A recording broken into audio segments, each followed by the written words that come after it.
அன்பிற்கினிய அருமையான பெருமக்களை, இந்த வருட ரமதானினுடைய இறுதியை நாம் அடைந்து விட்டோம். இந்த சந்தர்ப்பத்தில் ஒரு சில செய்திகளை நாம் அறிந்து கொள்ள கடமைப்பட்டிருக்கிறோம். அதில் ரொம்ப முக்கியமானது என்ன அப்படின்னா, நோன்பு பெருநாள் தர்மம், ஜகாத்துல் ஃபித்ர் என்று சொல்வார்களே, அதை பற்றி ஒரு சில தகவல்கள்.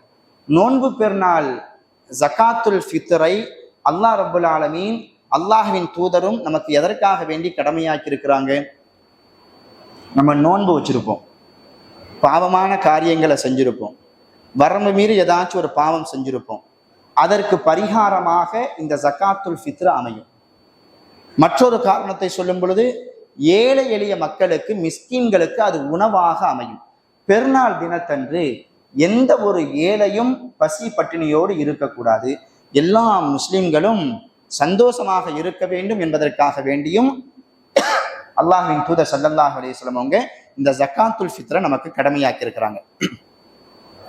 ஜகாத்துல் ஃபித்ர் கடமையாக்கப்பட்டதுக்கு ரெண்டு நோக்கம். ஒன்று, ரமலானுடைய காலகட்டத்தில் நாம் செய்த பாவத்திற்குண்டான பரிகாரம். இரண்டாவது, ஏழை எளிய மக்களுக்கு உணவாக அது அமையும். அடுத்ததாக, இந்த ஜகாத்துல் ஃபித்ரை யார் யாரெல்லாம் கொடுக்கணும் அப்படின்றத நம்ம தெரிஞ்சுக்கணும். எல்லாரும் கொடுக்கணும், ஆண்கள், பெண்கள், அடிமைகள், இந்த மாதிரி குழந்தைகள், எல்லாத்துக்கும். ஆனால் இன்னொரு செய்தி ஒன்று வருது, கருவறையில் 3 மாத கருவறையில் இருக்கக்கூடிய அந்த கருவுக்கும் ஜகாத்துல் ஃபித்ர் கொடுக்கணும் அப்படின்ற ஒரு பரவலான ஒரு சொல் ஒன்று நடமாடிக்கிட்டு இருக்குது. ஆனால் அதுக்கு ஏற்க தகுந்த ஆதாரங்கள் இல்லை. ரசூலுல்லாஹ் சொல்லும் பொழுது, ஆண்கள், பெண்கள், அடிமைகள், சிறுவர்கள், நம்ம பொறுப்புல யாராச்சும் இருக்கிறாங்க, முஸ்லிம்களாக இருக்கணும், வேலையாட்கள் கிடையாது. வேலையாட்கள் இல்லாம நம்ம பொறுப்புல நம்ம தான் முழுமையா அவங்கள பார்த்துக்கிட்டு இருக்கிறோம் அப்படின்னா அவங்களுக்கும் சேர்த்து ஜகாத்துல் ஃபித்ர் கொடுக்க வேண்டும். இதையும் நம்ம மனசுல பதிய வச்சுக்கணும்.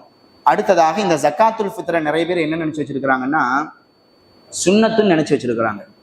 ஜகாத்துல் ஃபித்ர் சுன்னத்து கிடையாது, ஃபர்ம். இது ரசூல் ஸல்லல்லாஹு அலைஹி வஸல்லம் அவங்க இந்த ஜகாத்துல் ஃபித்ரை பத்தி சொல்லும் பொழுது, ஃபரல ரசூலுல்லாஹி ஸல்லல்லாஹு அலைஹி வஸல்லம் ஜகாத்துல் ஃபித்ர், ரசூல் ஸல்லல்லாஹு அலைஹி வஸல்லம் அவங்க இந்த ஜகாத்துல் ஃபித்ரை ஃபர்லாக ஆக்கினார்கள். அவங்க கட்டாயமா இதை கொடுக்கணும், இது சுன்னத்து, இது நஃபில், கொடுத்தா நன்மை அப்படின்ற மாதிரி என்ன நினைச்சிடக்கூடாது. யார் கொடுக்கணும் அப்படின்றத நம்ம இது பண்ணோம்ல. அதில் கூடுதலா என்ன அப்படின்னா, சில பேர் இப்படியும் சொல்றாங்க, யார் கொடுக்கணும் அப்படின்னா, யாருக்கு இந்த ஜகாத்துடைய அளவு இருக்குதோ, இந்த ஜகாத் கொடுப்பதற்கு யார் தகுதி உடையவர்களா இருக்கிறாங்களோ அவங்க தான் இந்த ஜகாத்துல் ஃபித்ரையும் கொடுக்கணும் அப்படின்னு சொல்றாங்க. அது கிடையாது. அதுக்கு குரான்லையும் ஆதாரம் கிடையாது, ஹதீஸ்லையும் ஆதாரம் கிடையாது. யார் கொடுக்கணும் அப்படின்னா, பெருநாள் அன்று தனக்கும் தன்னுடைய குடும்பத்திற்கும் போக மிச்ச உணவு யார்கிட்ட இருக்குது அவங்க எல்லாருமே கொடுக்கணும். இவ்வளவு பணம் இருந்தால் தான் கொடுக்கணும் அப்படிலாம் கிடையாது. ஜகாத்துல் ஃபித்ரை பெருநாள் அன்னைக்கு சமைச்சு சாப்பிட்றதுக்கு நம்ம குடும்பத்துக்கு உணவு இருக்குதா, இது போக மிச்சமா நம்ம கிட்ட இருக்குது அப்படின்னா, அந்த அளவுக்கு வசதி இருந்தாவே ஜகாத்துல் ஃபித்ரை நம்ம கொடுக்கணும்.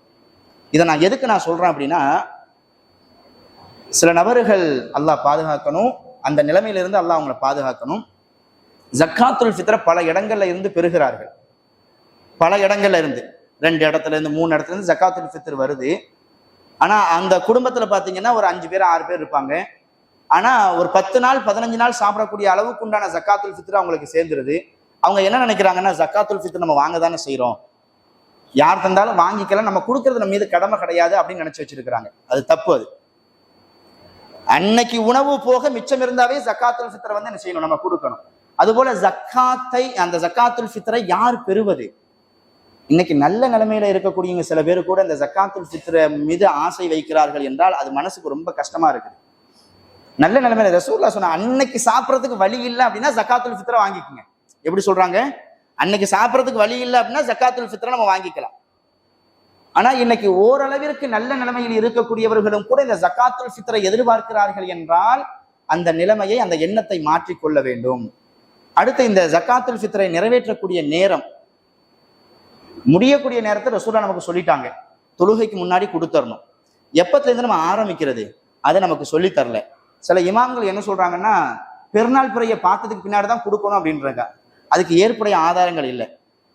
ரசூல் ஸல்லல்லாஹு அலைஹி வஸல்லம் உடைய காலகட்டத்துல நபித்தோழர்கள் பாத்தீங்கன்னா, கானு யுஅதூன கபலல் ஃபித்ரி பி யௌமைனி அவ் யௌமைனி, ஒரு நாளைக்கு அல்லது 2 நாளைக்கு முன்னாடியே ஜகாத்துல் ஃபித்ரை வந்து என்ன செஞ்சிருக்கிறாங்க, கொடுத்துருக்குறாங்க அப்படின்ற தகவல் நம்ம பார்க்கணும் ரசூலுல்லாஹ்வுடைய காலகட்டத்திலே.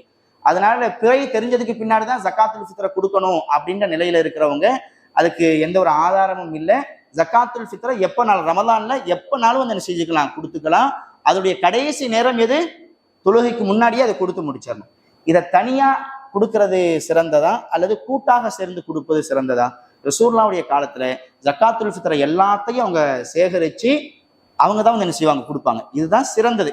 இதே வந்து நம்ம தனிப்பட்ட முறையில் நம்ம வீட்டு பக்கத்துல நமக்கு தெரிஞ்சவங்க ரொம்ப கஷ்டப்படுறாங்க, நம்ம தனிப்பட்ட முறையில் கொடுக்குறோம் அப்படின்னா அது குற்றம் கிடையாது.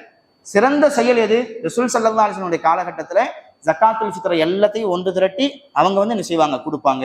அதனால நம்ம பகுதிகளில் அந்த மாதிரி கூட்டு ஃபித்ரு ஏற்பாடு செய்யப்பட்டிருக்குது அப்படின்னா அதுக்கு நம்ம முன்னுரிமை கொடுப்பது மிக மிக சிறந்தது. இறுதியாக ஒரு சின்ன ஒரு செய்தி, 6 நோன்பு. ஏன்னா அடுத்த வாரம் வெள்ளிக்கிழமை இருக்காது. ரசூல் ஸல்லல்லாஹு அலைஹி வஸல்லம் சொன்னாங்க, யார் இந்த ரமலான் மாத நோன்பையும் நோற்றுவிட்டு அதற்கடுத்து வரக்கூடிய ஷவ்வால் மாதத்தினுடைய 6 நோன்பையும் நோற்பாதோ அவர் வருடம் முழுவதும் நோன்பு நோற்ற கூலியை அவர் பெறுவார் அப்படின்னு சொன்னாங்க.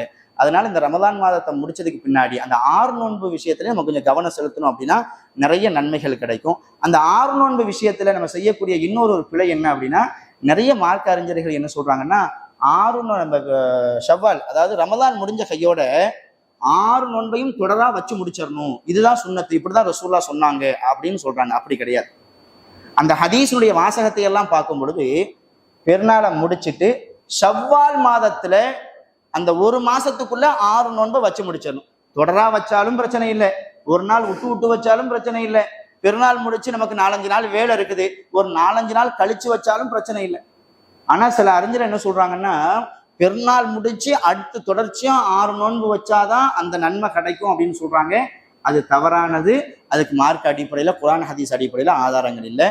ரமலான் முடிஞ்சு ஷவ்வால்ல நமக்கு எப்ப தோதுபடுதோ இன்ஷா அல்லாஹ் அந்த 6 நோன்பையும் நம்ம வச்சிடணும். அல்லாஹ் ரப்புல் ஆலமீன் இப்பொழுது சொன்ன இந்த விஷயங்களை எல்லாம் நமது வாழ்க்கையில் எடுத்து நடக்க வல்ல இறைவன் அருள் புரிவானாக என்று பிரார்த்தித்தவனாக எனது ஜும்ஆவின் 2ஆம் முறையை நான் நிறைவு செய்கிறேன். வ ஆகிர் தாவானா அனில் ஹம்துலில்லாஹி ரப்பில் ஆலமீன்.